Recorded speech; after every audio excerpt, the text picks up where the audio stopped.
Good evening. Welcome back to SL Tonight. It's Valentine's Day, but forget the hearts and flowers. Tonight, we're diving into something far darker, a story of love that suffocates, control disguised as care, and a mind unraveling in the most beautiful prison. Charlotte Perkins Gilman Charlotte Perkins Gilman's The Yellow Wallpaper, a chilling classic of psychological horror where a husband's rest cure for his wife's nerves become her descent into madness. Grab your headphones, dim the lights, and let's see what creeps out from behind that paper. If you're new here, hit subscribe and turn on notifications. If you're not, like and comment. We do the dark side of stories here every night. Let's begin.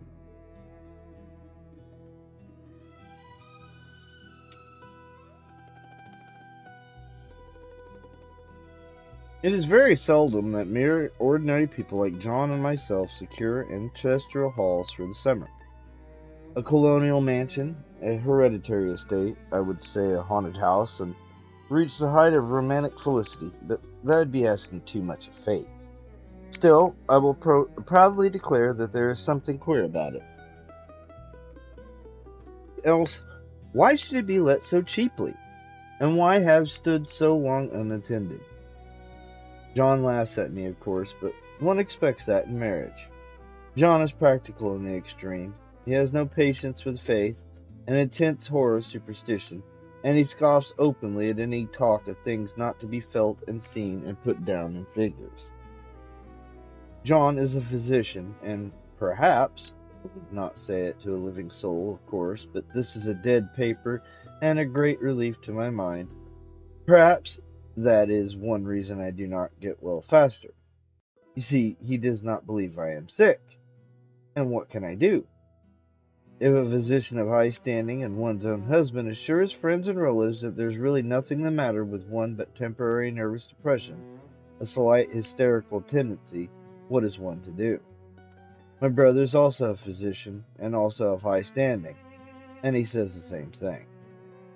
So I take phosphates or phosphites, whichever it is, and tonics, and journeys, and air, and exercise, and I'm absolutely forbidden to work until I am well again. Personally, I disagree with their ideas. Personally, I believe that congenial work with excitement and change would do me good. But what is one to do? I did write for a while in spite of them, but it does exhaust me a good deal, having to be so sly about it, or else meet with heavy opposition.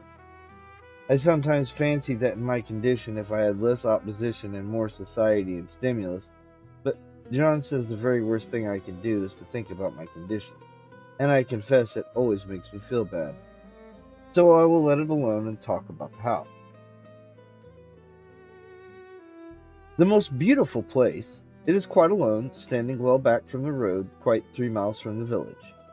It makes me think of English places that you read about, for there are hedges and walls and gates that lock, and lots of separate little houses for the gardeners and people. There is a delicious garden. I never saw such a garden, large and shady, full of box-bordered paths, and lined with long grape-covered arbors with seats under them. There were greenhouses too, but they're all broken now. There was some legal trouble, I believe, something about the heirs and co-heirs. Anyhow, the place has been empty for years. That spoils my ghostliness, I'm afraid. But I don't care. There's something strange about the house. I can feel it. I even said so to John one moonlit night, but he said when I felt I was draught and shut the window.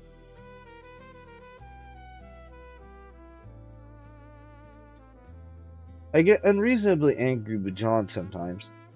I'm sure I never used to be so sensitive. I think it's due to this nervous condition. But John says if I feel so, I shall neglect proper self-control, so I take pains to control myself, before him at least, and that makes me very tired. I don't like our room a bit. I wanted one downstairs that opened on the piazza and had roses all over the window, and such pretty old-fashioned chintz hangings. But John would not hear of it. He said there's only one window and not room for two beds, and no near room for him if he took another. He is very careful and loving, and hardly lets me stir without special direction. I have a scheduled prescription for each hour in the day. He takes all care from me, and so I feel basically ungrateful not to value it more. He said we came here solely on my account. That was to have perfect rest and all the air I could get.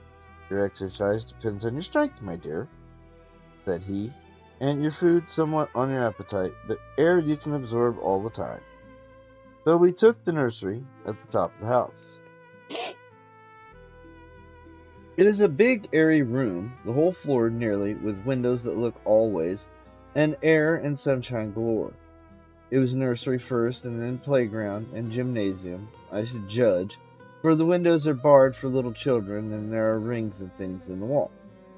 The paint and paper look as if a boys' school had used it. It is stripped off, the paper, and great patches all around the head of my bed, about as far as I could reach, and a great place on the other side of the room low down. I never saw a worse paper in my life. One of those sprawling, flamboyant patterns committing every artistic sin. It is dull enough to confuse the eye in following, pronounced enough to constantly irritate, and provoke study, and when you follow the lame and certain curves for a little distance, they suddenly commit suicide, plunge off at outrageous angles, destroy themselves in unheard-of contradictions. The color is repellent, almost revolting, a smoldering, unclean yellow, strangely faded by the slow-turning sunlight. It is dull, yet lurid orange in some places, a sickly sulphur tint in others. No wonder the children hated it. I should hate it myself if I had to live in this room long. There comes John, and I must put this away. He hates to have me write a word. We have been here 2 weeks, and I haven't felt like writing before since that first day. I'm sitting by the window now, up in this atrocious nursery, and there is nothing to hinder my writing as much as I please, save lack of strength. John is away all day, and even some nights when his cases are serious. I'm glad my case is not serious, but these nervous troubles are dreadfully depressing. John does not know how much I really suffer. He knows there's no reason to suffer, and that satisfies him. Of course, it's only nervousness. It does weigh on me so not to do my duty in any way. I meant to be such a help to John, such a real rest and comfort, and here I am a comparative burden already. Nobody would believe what an effort it is to do what little I am able, to dress and entertain and order things. It is fortunate Mary is so good with the baby. Such a dear baby. And yet I cannot be with him. It makes me so nervous. I suppose John never was nervous in his life. He laughs at me so about this wallpaper. At first he meant to repaper the room, but afterwards he said that I was letting it get the better of me, and that nothing was worse for a nervous patient than to give way to such fancy.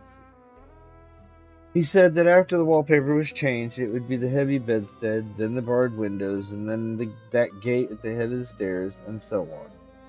You know the place is doing you good, he said. And really, dear, I don't care to renovate the house just for a 3-month rental. Then do let us go downstairs, I said. There's such pretty rooms there. Then he took me in his arms and called me a blessed little goose, and said he would go down the cellar if I wished, and have it whitewashed into the bargain. But he is right enough about the beds and windows and things.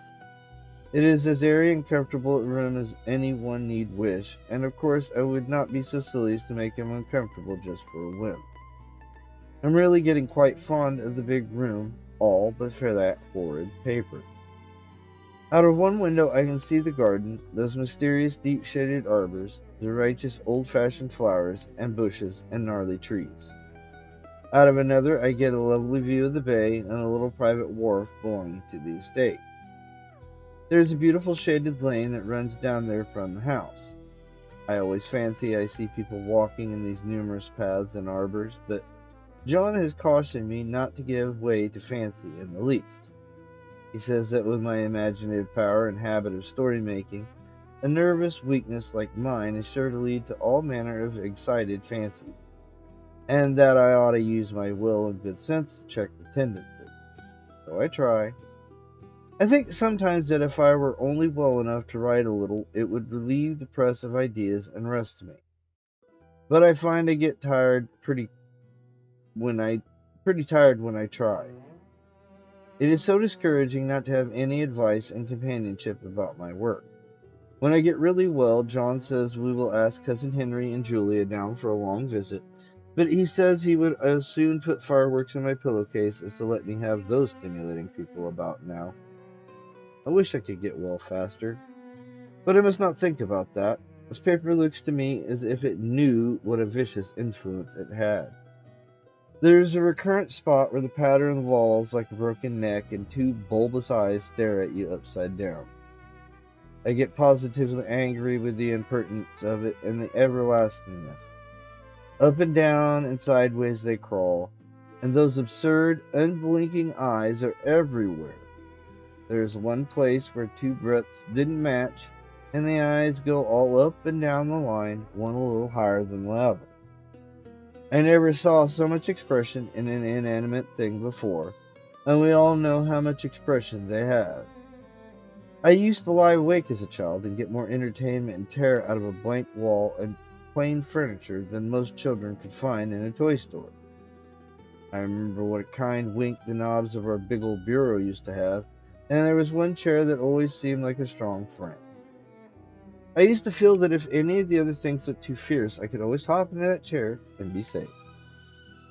The furniture in this room is no worse than inharmonious, however, for we had to bring it all from downstairs. I suppose when this was used as a playroom, they had to take the nursery things out. No wonder. I never saw such ravages as the children have made here. The wallpaper, as I said before, is torn off in spots, and it sticketh closer than a brother. They must have had perseverance as well as hatred. Then the floor is scratched and gouged and splintered. The plaster itself is dug out here and there, and this great heavy bed, which is all we found in the room, looks as though it had been through the wars. But I don't mind it a bit, only the paper.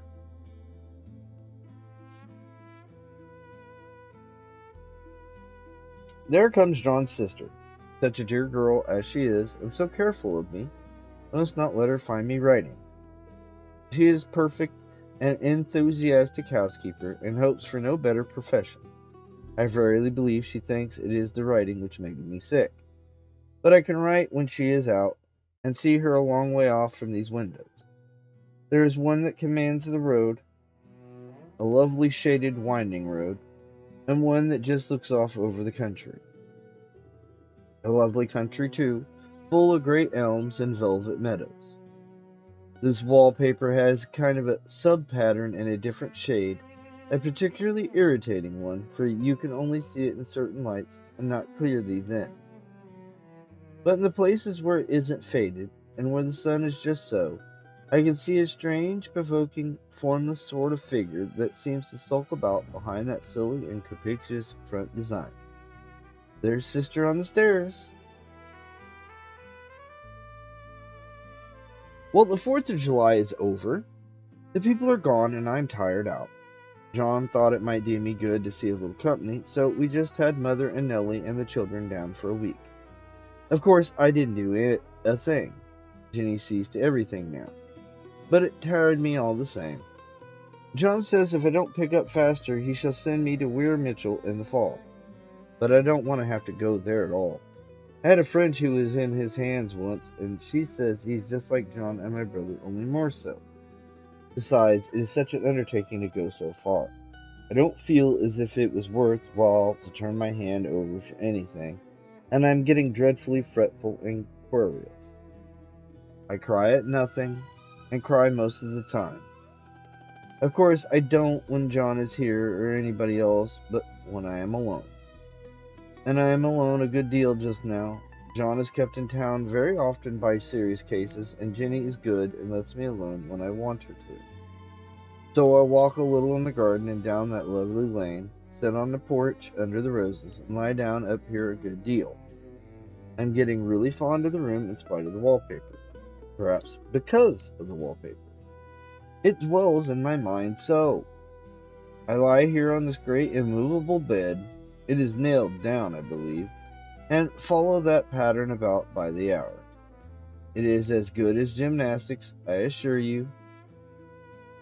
I start, we say, at the bottom, down in the corner over there where it has not been touched, and I determine for the thousandth time that I will follow that pointless pattern to some sort of conclusion. I know a little of the principle of design, and I know this thing was not arranged on any laws of radiation, or alternation, or repetition, or symmetry, or anything else that I have ever heard of. It is repeated, of course, by the breadths, but not otherwise. Looked at in one way, each breadth stands alone. Floated curves and flourishes, a kind of debased Romanesque with delirium tremens, go waddling up and down in isolated columns of fatuity. But on the other hand, they connect diagonally, and on the sprawling outlines run off in great slanting waves of optic horror, like a lot of wallowing seaweeds in full chase. The whole thing goes horizontally, too. At least it seems so, and I exhaust myself in trying to distinguish the order of its going in that direction.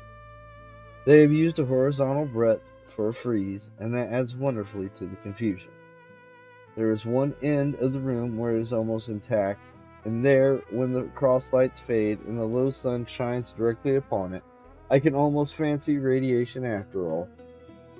The indeterminable grotesques seem to form around a common center and rush off in headlong plunges of equal distraction. It makes me tired to follow it. I'll take a nap, I guess.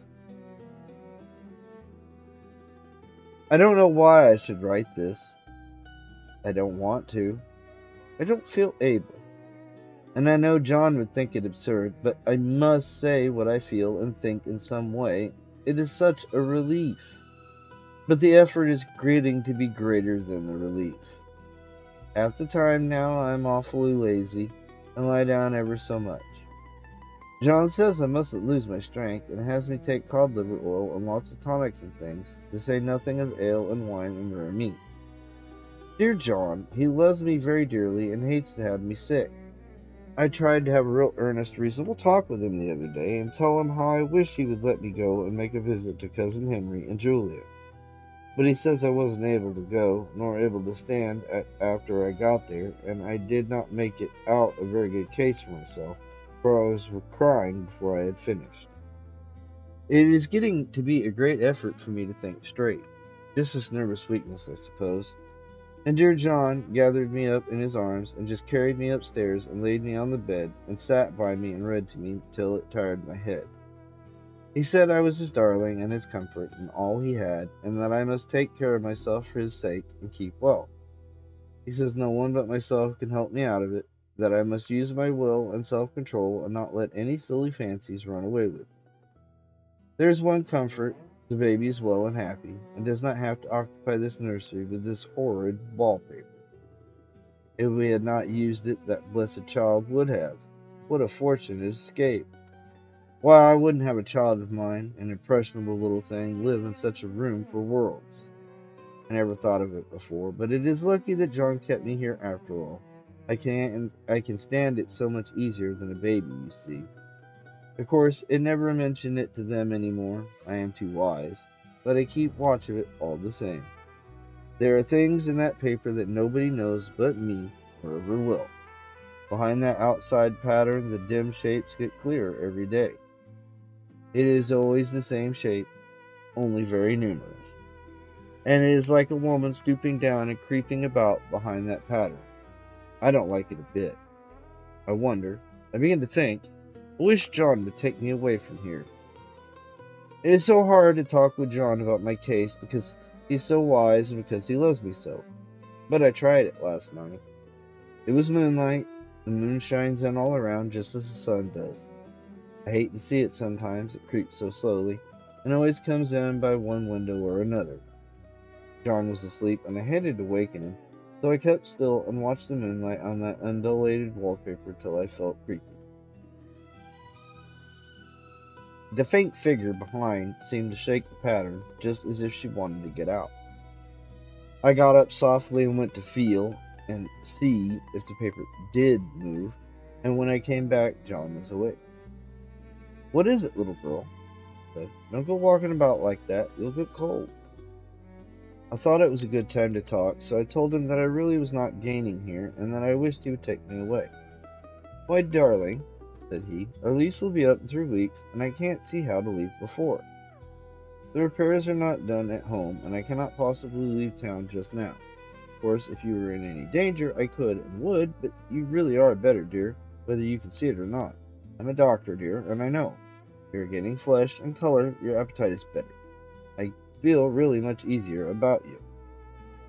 "I don't weigh a bit more," said I, "nor as much, and my appetite may be better in the evening, when you are here, but it is worse in the morning when you are away." "Bless her little heart," said he with a big hug. "She shall be as sick as she pleases. But now let's improve the shining hours by going to sleep and talk about it in the morning." "And you won't go away?" I asked gloomily. "Why, how can I, dear? It's only 3 weeks more, and then we will take a nice little trip a few days while Jenny is getting the house ready. Really, dear, you are better." "Better in body, perhaps," I began, and stopped short, for he sat up straight and looked at me with such a stern, reproachful look that I could not say another word. "My darling," said he, "I beg of you, for my sake and for our child's sake, as well as for your own, that you will never for one instant let that idea enter your mind. There is nothing so dangerous, so fascinating to a temperament like yours. It is a false and foolish fancy. Can you not trust me as a physician when I tell you so?" So, of course, I said no more on that score, and we went to sleep before long. He thought I was asleep at first, but I wasn't. I lay there for hours trying to decide whether that front pattern and the back pattern really did move together or separately. On a pattern like this, by daylight, there's a lack of sequence, a defiance of law that is a constant irritant to a normal mind. The color is hideous enough, and unreliable enough, and infuriating enough, but the pattern is torturing. You think you have mastered it, but just as you get well under way and following, it turns a back somersault and there you are. It slaps you in the face, knocks you down, and tramples upon you. It's like a bad dream. The outside pattern is a florid arabesque reminding one of a fungus, if you can imagine a toadstool in joints, an interminable string of toadstools, budding and sprouting in endless convulsions. Why, that is something like it. That is, sometimes. There's one marked peculiarity about this paper, a thing nobody seems to notice but myself, and that is that it changes as the light changes. When the sun shoots in through the east window, I always watch for that first long, straight ray. It changes so quickly that I never can quite believe it. That is why I always watch. By moonlight, the moon shines in all night. When there is a moon, I wouldn't know it was the same paper. At night, in any kind of light, in twilight, candlelight, lamplight, and worst of all by moonlight, it becomes bars. The outside pattern, I mean, and the woman behind it is as plain as can be. I didn't realize for a long time what the thing was that showed behind that dim sub-pattern, but now I am quite sure it is a woman. By daylight she is subdued, quiet. I fancy it is the pattern that keeps her so still. It is so puzzling, it keeps me quiet by the hour. I lie down ever so much now. John says it's good for me, and to sleep all I can. Indeed, he started the habit by making me lie down for an hour after each meal. It is a very bad habit, I am convinced, for you see, I don't sleep, and that cultivates deceit, for I don't tell them I'm awake. Oh no. The fact is, I'm getting a little afraid of John. He seems very queer sometimes, and even Jenny has an inexplicable look. It strikes me occasionally, just as a scientific hypothesis, that perhaps it is the paper. I have watched John when he does not know I was looking, and come into the room suddenly on the most innocent excuses, and found him several times looking at the paper. And Jenny, too. I caught Jenny with her hand on it once. She didn't know I was in the room, and when I asked her in a quiet, very quiet voice, in the most restrained manner possible, what she was doing with the paper. She turned around as she'd been caught stealing and looked quite angry. Asked me why I should frighten her so. Then she said the paper stained everything it touched, and that she had found yellow smooches on all my clothes and John's, and she wished would be more careful. Did not that sound innocent? But I know she was studying that pattern, and I am determined that nobody shall find it out but myself. Life is very much more exciting now than it used to be. You see, I have something more to expect, to look forward to watch. I really do eat better, and I am more quiet than I was. John is pleased to see me improve. He laughed a little the other day and said I seemed to be flourishing in spite of my wallpaper. I turned it off with a laugh. I had no intention of telling him it was because of the wallpaper. He would make fun of me. He might even want to take me away. I don't want to leave now until I have found it out. There's a week more, and I think that will be enough. I'm feeling ever so much better. I don't sleep much at night, for it is so interesting to watch developments, but I sleep a good deal in the daytime. In the daytime, it is tiresome and perplexing. There are always new shoots on the fungus and new shades of yellow all over it. I cannot keep count of them, though I have tried conscientiously. It is the strangest yellow, that wallpaper. It makes me think of all the yellow things I ever saw, not beautiful ones like buttercups, but old, foul, bad yellow things. But there's something else about that paper. The smell. I noticed it the moment we came in the room, but with so much air and sun it was not bad. Now we've had a week of fog and rain, and whether the windows are open or not, the smell is here. It creeps all over the house. I find it hovering in the dining room, skulking in the parlor, hiding in the hall, lying in wait for me on the stairs. It gets into my hair. Even when I go to ride, if I turn my head suddenly and surprise it, there is that smell. Such a peculiar odor, too. I have spent hours in trying to analyze it to find what it smelled like. It is not bad, at first, and very gentle, but quite the subtlest, most enduring odor I have ever met. In this damp weather it is awful.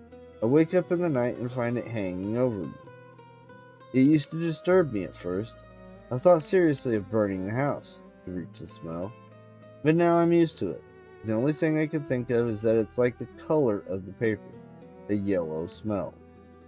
There's a very funny mark on this wall, low down near the mopboard, a streak that runs round the room. It goes behind every piece of furniture except the bed, a long, straight, even smooch, as if it had been rubbed over and over. Wonder how it was done and who did it and what they did it for. Round and round and round, round and round and round. It makes me dizzy. I really have discovered something at last. Through watching so much at night, when it changes so, I have finally found out.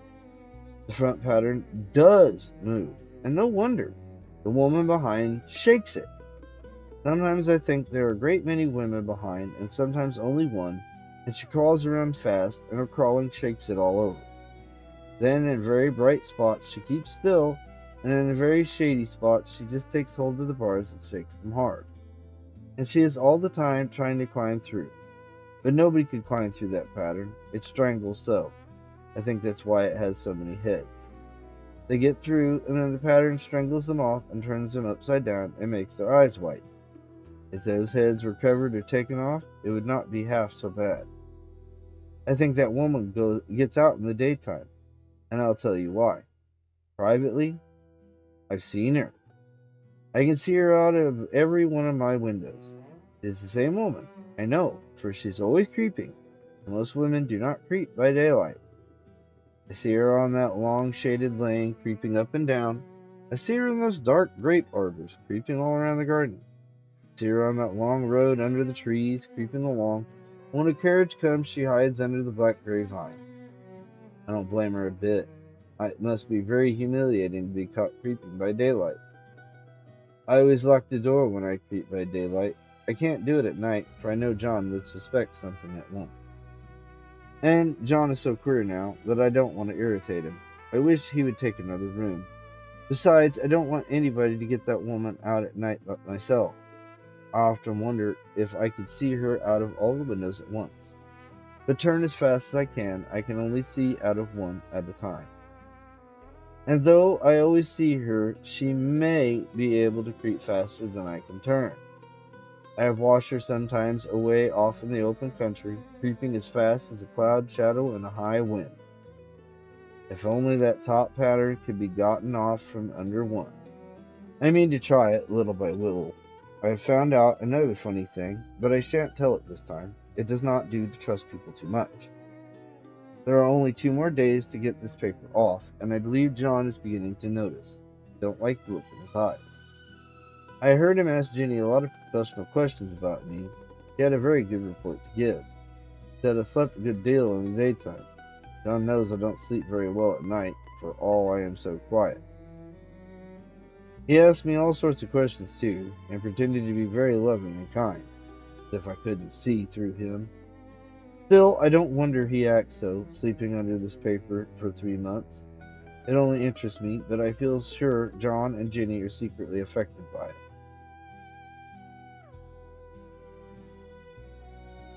Hurrah! This is the last day, but it is enough. John is to stay in town overnight and won't be out until this evening. Jenny wanted to sleep with me, sly thing, but I told her I should undoubtedly rest better for a night all alone. That was clever, really. I wasn't alone a bit. As soon as it was moonlight, that poor thing began to crawl and shake the pattern. I got up and ran to help her. I pulled and she shook, I shook and she pulled. Before morning we had peeled off yards of that paper, a strip about as high as my head and half around the room. And then when the sun came and that awful pattern began to laugh at me, I declared I would finish it today. We go away tomorrow, and they are moving all my furniture down again to leave things as they were before. Jenny looked at the wall in amazement, but I told her merrily that I did it out of pure spite at the vicious thing. She laughed and said she wouldn't mind doing it herself, but I must not get tired. How she betrayed herself that time. But I am here, and no person touches this paper but me. Not alive. She tried to get me out of the room. It was too patent. But I said it was so quiet and empty and clean now that I believed I would lie down again and sleep all I could, and not wake me even for dinner. I would call when I woke. So now she is gone, and the servants are gone, and the things are gone, and there is nothing left but the great bedstead nailed down with the canvas mattress we found on it. We shall sleep downstairs tonight, take the boat home tomorrow. I quite enjoy the room, now it is bare again. How those children did tear about here. The bedstead is fairly gnawed, but I must get to work. I have locked the door and thrown the key down into the front path. I don't want to go out, and I don't want to have anybody come in until John comes. I want to astonish him. I've got to rope up here that even Jenny did not find. If that woman does get out and tries to get away, I could tie her. But I forgot I could not reach far without anything to stand on. This bed will not move. I tried to lift and push it until I was lame, and then I got so angry I bit off a little piece at one corner, but it hurt my teeth. Then I peeled off all the paper I could reach standing on the floor. It sticks horribly, and the pattern just enjoys it. All those strangled heads and bulbous eyes and waddling fungus growths just shriek with derision. I'm getting angry enough to do something desperate. Jump out of the window would be an admirable exercise, but the bars are too strong even to try. Besides, I wouldn't do it. Of course not. I know well enough that a step like that is improper and might be misconstrued. I don't like to look out the windows even. There are so many of those creeping women, and they creep so fast. I wonder if they all came out of that wallpaper as I did. But I'm securely fastened now by my well-hidden rope. You don't get me out on the road there. I suppose I shall have to get back behind the pattern when it comes night, and that is hard. It is so pleasant to be out in this great room and creep around as I please.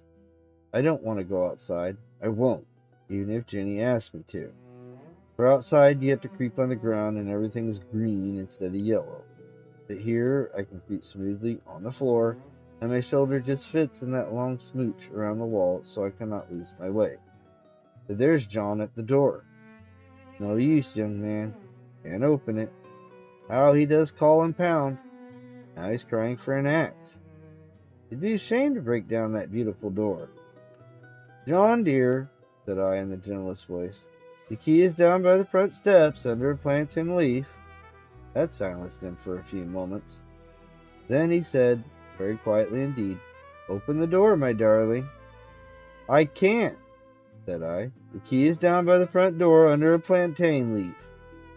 And I said it again several times, very gently and slowly. Said it so often that he had to go and see. And he got it, of course, and came in. He stopped short by the door. What's the matter? He cried. For God's sakes, what are you doing? I kept on creeping, just the same. But I looked at him over my shoulder. I've got out at last, said I, in spite of you and Jenny. And I pulled off most of the papers, so you can't put me back. Now why should that man have fainted? But he did, and right across my path, by the wall, so that I had to creep over him every time.